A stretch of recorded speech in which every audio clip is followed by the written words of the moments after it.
Hello guys, आज मिलते हैं आपसे अपने नए ब्लॉग में। हमारा आज का टॉपिक है rejection of widows in society. बहुत दुख होता है जब हम सोशल मीडिया पे या कहीं पर भी ये देखते हैं कि जो हमारे यहाँ विडोज़ हैं उनको हमारी सोसाइटी उतनी रिस्पेक्ट नहीं देती। रियली शॉकिंग है। और स्पेशली देखा जाए तो जहाँ तक रिजेक्शन की जब हम बात करते हैं तो सोसाइटी हमारी जो मूव करती है उसमें हमारी लेडीज़ ही सबसे ज़्यादा इसको टारगेट बनाती हैं। बहुत दुख होता है ये सोचकर कि एक लेडी की प्रॉब्लम्स को नहीं समझती। रिजेक्शन सोसाइटी में देखा जाए तो बिल्कुल भी नहीं होना चाहिए। It is not a curse, neither it is a blessing. ये जब भी लाइफ में किसी के साथ होता है, कोई मिसहैपनिंग होती है, कोई एक्सीडेंटल डेथ होती है, कोई बीमारी से किसी के हस्बैंड की डेथ होती है, ये सारी कैलेमिटीज़ हैं जो कि ईश्वर के द्वारा, गॉड के द्वारा हमें सहनी पड़ती हैं। कोई हम में से कोई भी नहीं चाहता कि कोई बैड डेज देखे या किसी के साथ कोई ख़राब इवेंट हो लाइफ में। फिर भी यदि हो जाता है then we have to face. पर दुख ये होता है कि जब हम बात करते हैं कि वुमेन एम्पावरमेंट की, जब हम बात करते हैं वुमेन की सोसाइटी में एक प्राइड मूवमेंट की, पर उस समय जब हम इन रिजेक्शंस को देखते हैं, जब हम इस तरह के लेट डाउन करने वाले कमेंट्स को देखते हैं, देन वी फील सॉरी। सोचना होगा हमें, और सोचने पर मजबूर भी होंगे कि ये किसी एक की समस्या नहीं है बल्कि हमारी पूरी सोसाइटी की प्रॉब्लम है। इतने वर्षों पहले जब इतने सारे हमारे यहाँ लॉज बनाए गए, उसके बाद धीरे धीरे स्थिति हमारी सुधरती गई। वुमेन एम्पावरमेंट की ओर हमने गौर किया और वुमेन सोसाइटी में हमने देखा कि हमारी थोड़ी एनर्जीज़ बढ़ी।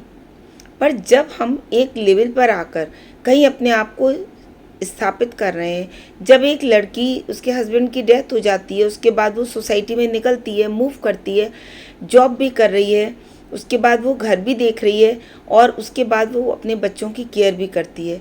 जब वो थक हार कर शाम को आती है या सोशल मीडिया पे मान लीजिए ब्लॉगिंग कर रही है, तब उस पर इस तरह के लेट डाउन वाले कमेंट्स देखकर मैं नहीं सोच पाती कि क्या महसूस होता होगा। क्या हम और आप इन बातों से कहीं भी अनटच्ड नहीं है? ये घटना किसी की भी हो सकती है, किसी के घर की हो सकती है, किसी की बहन हो सकती है, किसी की बेटी हो सकती है। हमें इस बात को सोचने पर मजबूर होना होगा कि ये जो हमारी सोसाइटी की प्रॉब्लम्स हैं इनको हम कहीं ना कहीं रिमूव करें। और रिमूव हमें कहीं कोई लॉज बनाकर नहीं कर सकते हैं। ये हमारी अपनी मॉरलिटी है, how we settle them, how we talk to them, how we conclude them. ये हमारा अपना सोचना है। बहुत पहले जब मैं टीचिंग जॉब में थी तो मैंने एक डिबेट करवाया था, उसका टॉपिक यही था, नारी की प्रगति में नारी ही बाधक है। तब उस समय लगा था कि शायद ये चीज़ें शायद आगे जाकर समाज में बदलेंगी और हम इनसे थोड़ा परे हटकर बात कर पाएंगे। पर आज इतने दिनों बाद भी, ये 20 इयर्स बाद भी जब मैंने ये टॉपिक करवाया था, now I am seeing the situations of ladies, तो बहुत दुख होता है। गाइस, थोड़ा सा हमको अपने नैरो माइंडेडनेस को हटाना होगा। ऐसा नहीं है कि हमारे में से सब ऐसे हैं। मैं डेली ब्लॉग्स देख रही थी, हाल ही में जो कोविड की हमारे यहाँ प्रॉब्लम्स हुई थी उसने बहुत सारे घरों को स्पॉइल किया है। बहुत सी यंग गर्ल्स हैं जो कि उनको ज़्यादा कुछ नहीं आता है, दे कांट डू एनीथिंग, तो यूट्यूब पर चैनल्स बना रही हैं, किसी तरह वो अपने को सर्वाइव करने की कोशिश कर रही हैं, सम और हाउ जिसने भी उनको सजेशंस दिए हैं, and they are doing, really they are doing better. बहुत सारे हैं, मैं नाम नहीं लेना चाहूँगी क्योंकि किसी एक की बात नहीं है। दुख जब होता है जब हम आपस में ही एक दूसरे की लेग पुलिंग करते हैं। गर्ल्स, बी अवेयर, यदि हम एक दूसरे को सपोर्ट नहीं देंगे, यदि लेडी और वुमेन सोसाइटी एक दूसरे को सपोर्ट नहीं देगी, then who will give? We have to broad up our mind. हमको अपना दिमाग और मस्तिष्क दोनों ही खोलने पड़ेंगे। जब एक लेडी बाहर जॉब करने जाती है, शी हैज़ टू ड्रेसअप, वो अच्छे से ड्रेसअप भी होती है। अगर नहीं होगी तो चार लोग उस पर अजीब से पॉइंट आउट करेंगे। वो ढंग से तैयार हो रही है, अगर वो अच्छे से जा रही है and she is talking to someone, यही हमारे लिए एक बहुत बड़ा पॉइंट हो जाता है. We use to discuss, society discuss कर रही है, रिलेटिव डिस्कस कर रहे हैं जिनको कि कुछ नहीं लेना देना है. They are not helping a single penny to her. एक पैसे का भी उनको मदद नहीं करनी, उनको कुछ भी नहीं करना, but they have to discuss. क्यों डिस्कस कर रहे हैं? क्योंकि they don't have any task, कोई काम नहीं है उनके पास, बिजी विदाउट बिजनेस हैं. तो उनके पास एक टॉपिक मिल जाता है, अच्छा फला लड़की है, वो वहाँ रहती है, अच्छा उसके हस्बैंड एक्सपायर हो गए, now she has started this and that. और बस वो सब बातें सारे थक हार के दिन भर के बाद लेडी आती है, या उसके घर वाले जब सुनते हैं जो कि उस पूरे प्रॉब्लम से गुजर रहे हैं, आप सोच के देखिए उनके दिल को क्या बीतती होगी. और आपको एक बात और समझाऊं, हमारे शास्त्रों में भी ये लिखा है कि 3 का कभी मजाक ना उड़ाएं. पागल, विधवा और अंगहीन, ये 3 लोग वास्तव में सताए हुए हैं ऊपर वाले की मार के. गॉड ने कहीं ना कहीं उनको कोई ना कोई पनिशमेंट दी है, कोई ना कोई उनके साथ प्रॉब्लम्स हुई हैं. Now they are doing like this, now they are living like this. हमको उनका सहारा बनना है, ना कि उनका मजाक उड़ाना है. बहुत ख़राब लगता है जब कोई लेडी बाहर निकलकर सर्वाइव करने के लिए कोई जॉब कर रही है, किसी भी तरह का कर रही है, जितनी उसमें एबिलिटीज़ हैं, जितनी वो पढ़ी लिखी है, और लोग कहते हैं अरे ये क्यों कर रही है, अरे वो क्यों कर रही है. क्या हम में आप में से कोई भी जाकर उनको कुछ मदद कर पाता है, कोई हेल्प कर पाता है? कोई रिलेटिव नहीं करता तो आउटसाइडर क्या करेगा? कोई अपने अपने लोग भी नहीं करते हैं. कभी कभी बहुत सी ऐसी प्रॉब्लम्स आई हैं कि देखा है कि इवन पेरेंट्स अगर उनके पास नहीं है तो they are not giving moral support. पैसा नहीं है तो वही सोचते हैं अगर लड़की आ जाएगी तो हमारे घर रहेगी तो हम कैसे उसको रखेंगे. उनके साथ भी अपनी प्रॉब्लम्स होती हैं कि उनकी और फैमिली होती है. तो एटलीस्ट सबके लिए है ये अवेयरनेस, सबके लिए होनी चाहिए. हम मनी से हेल्प नहीं कर सकते, but we can help morally. यही सोसाइटी के साथ है. आप कुछ नहीं कर सकते हैं, आप किसी ऐसे व्यक्ति को जॉब दे रहे हैं, आप उसको क्रिटिसाइज़ तो नहीं करिए, आप उसको हेल्प जिस भी मीन्स में कर सकते हैं. अगर आपका स्कूल है, किसी विडोज़ के बच्चे हैं एंड यू आर सीइंग कि उसके साथ फाइनेंशियल प्रॉब्लम्स हैं, आप उनकी फ़ीस माफ़ कर सकते हैं. सोसाइटी में है, आप जॉब दे रहे हैं, आपने जॉब दे दिया, आप उसके टाइमिंग्स को कुछ रीज़नेबल हो सकते हैं. आप कह सकते हैं कि एक लिमिटेड आवर्स में you can go, work at home कर सकती है वो. पर नहीं, ऐसा नहीं होता है. बल्कि इसके अलावा एक दूसरे की लेग पुलिंग करके एक व्यक्ति यदि आगे जा रहा है, लोग यहाँ तक टोकते हैं. मैंने ब्लॉगिंग्स में पढ़ा and really I feel ashamed कि मैं भी एक लेडी हूँ. वो बिंदी क्यों लगा रही है, वो लिपस्टिक क्यों लगा रही है, हाउ शी इज़ ड्रेसिंग है. क्या एक बात मुझे बताइए, क्या अगर किसी पुरुष के साथ ऐसा होता है तो वो ये सब करता है? क्या सोसाइटी में कोई निकलेगा तो किस तरह से निकलेगा? क्या वो ड्रेसअप नहीं होगा, या वो अच्छे से कॉम्बिंग नहीं करेगा, कपड़े नहीं पहनेगा? बहुत गलत बात है. इसके लिए हमको सबको ही अवेयर होना है. हम सबके यहाँ बहन हैं, बेटियाँ हैं, सबके साथ आसपास फ्रेंड्स हैं, रिलेटिव्स हैं. किसी के साथ भी कोई मिसहैपनिंग हो जाती है. इस कोविड ने हमें बहुत दुख दिए हैं. बहुत सारे घरों की फैमिलीज़ स्पॉइल हो गई हैं.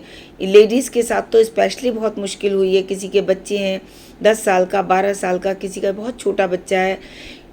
हाउस वाइफ्स हैं, उनकी एजुकेशन भी ऐसी नहीं है that they can survive somewhere, and हम उसके बाद उनको सपोर्ट ना देके हम क्रिटिसाइज़ करना शुरू कर दें, तो ये हमारे लिए अपने आप में शर्म की बात है.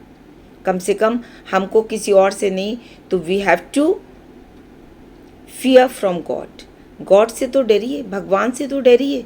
ये सारी प्रॉब्लम्स जो हैं, ऐसा नहीं है कोई भी मांग कर लेता है. कोई नहीं चाहता कि हमारे यहाँ किसी की डेथ हो जाए, कोई भी नहीं चाहता कि हमारे यहाँ गरीबी आ जाए. None of us, we all want happiness in our life. तो वो हैप्पीनेस कैसे आ सकती है? वो हैप्पीनेस हम और आप ही दे सकते हैं. एक एक व्यक्ति से मिलकर सोसाइटी बनती है, समाज बनता है. अगर सोसाइटी ही उसको सपोर्ट नहीं देगी, यदि उसके रिलेटिव्स ही उसको सपोर्ट नहीं देंगे, यदि हम लेडीज़ ही उसको सपोर्ट नहीं देंगे, देन हु विल गिव? बहुत टाइम बाद हमारे यहाँ पुरुषों का समाज बदला है. We are trying to change it. Raja Ram Mohan Roy के टाइम से आप उठाकर देखिए, ही मैरिड अ विडोअर. क्यों उन्होंने ऐसा किया था? इसीलिए किया था because he wanted to give some lesson to society. बहुत टाइम बीत चुका है, समाज बहुत आगे बढ़ चुका है. पहले वाली चीज़ों से अब हम सर्वाइव नहीं कर सकते. लाइफ को आगे भी बढ़ाना होता है. We have to go forward. उनके साथ बच्चे होते हैं. पहले हमारे यहाँ जॉइंट फैमिलीज़ होती थी, एक दूसरे को लोग सपोर्ट देते थे, पर आज ऐसा नहीं है. तो we have to think about this matter and we have to help in each and every manner. ये जो मैं आपको मोटिवेशन दे रही हूँ, ये इसका एक मकसद ये भी है. कभी कभी क्या होता है, हम किसी बात को सुनते हैं, हमारा नज़रिया बदल जाता है. मैं कोशिश करूँगी, मैं आप सबसे होप करूँगी कि हम कुछ भी हों, किसी भी फील्ड में हों, किसी भी एज ग्रुप के हों, but we can do something for them. हम कुछ नहीं कर सकते हैं. मैंने आपसे उस दिन भी कहा था अपने एक ब्लॉग में कि हम सिंगल पैनी भी ना खर्च करें, हम मोटिवेशन दे सकते हैं. We can give true love to them, affection दे सकते हैं, उनके बच्चों को सपोर्ट कर सकते हैं. And we can also scold some foolish persons in the society. हमारी सोसाइटी में आसपास यदि आप देखते हैं कुछ लोग ऐसे हैं, those who are doing something wrong to them, you have to raise your voice. आप अपनी आवाज़ उठाइए, बोलिए. अगर आज आप नहीं बोलेंगे देन हु विल स्पीक. हमें एक दूसरे के लिए सहारा बनना है. अगर कोई गलत है तो हम उसको समझा सकते हैं, वो ठीक भी हो जाएगा अगर किसी पॉइंट पे है. बट जस्ट पीप, देखिए, झांक कर देखिए व्हाट इज़ गोइंग ऑन. किसी की लाइफ में क्या जा रहा है आपको नहीं पता. हम केवल ऊपर ऊपर की चीज़ें देखते हैं. एक सच में जो दुखी है, गरीब है, जो मिडिल क्लास फैमिली के लोग हैं, even they can't weep in the society. जो बिल्कुल पुअर हैं, लेबर क्लास हैं, they can do anything. But जो मीडियोकर्स हैं, they have to suffer a lot. Neither they are rich nor they are poor. जो lower middle class चलती है society, और जहाँ पर अर्निंग कोई सोर्स नहीं है, जहाँ पर हम देख रहे हैं कि अगर किसी की डेथ हो जाती है उसके बाद उसको ये भी नहीं पता है कि how to survive in the coming hours, then what to do? We have to make some efforts. मैं होप करती हूँ कि मेरी इस मोटिवेशन से आप सब मोटिवेट ज़रूर होंगे.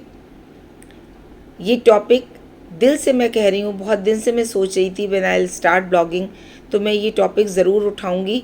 मुझे बहुत ख़राब लग रहा था आए दिन जो हम मीडिया में ये लैग पुलिंग्स देख रहे हैं, और ज़्यादा कोई नहीं, जेंट्स कोई नहीं कर रहा है. जेंट्स को हम लोग दोष देते हैं, पुरुष वर्ग तो फिर भी बहुत कॉपरेट करने लगा है. एक दो कोई व्यक्ति ऐसा हो सकता है, बट मोस्टली बहुत दुख के साथ कहना पड़ रहा है, शेमफुल मैटर है कि 90-80% हमारे यहाँ लोग एक दूसरे की लैग पुलिंग्स कर रहे हैं. And they are giving advises when they have not doing anything to them. So be aware, we have to give support to them. हमें उनको सपोर्ट देना है, मॉरल सपोर्ट देना है, फाइनेंशियल देना है, whatever we can do, and let go forward. उनको society में आगे बढ़ने को आप मूव करिए, रोकिए नहीं, और अपना पूरा सहयोग दीजिए. गाइज, इसी के साथ ब्लॉग का एंड करते हैं. Don't forget to like, subscribe and share, because it gives motivation. I need your support. Bye bye.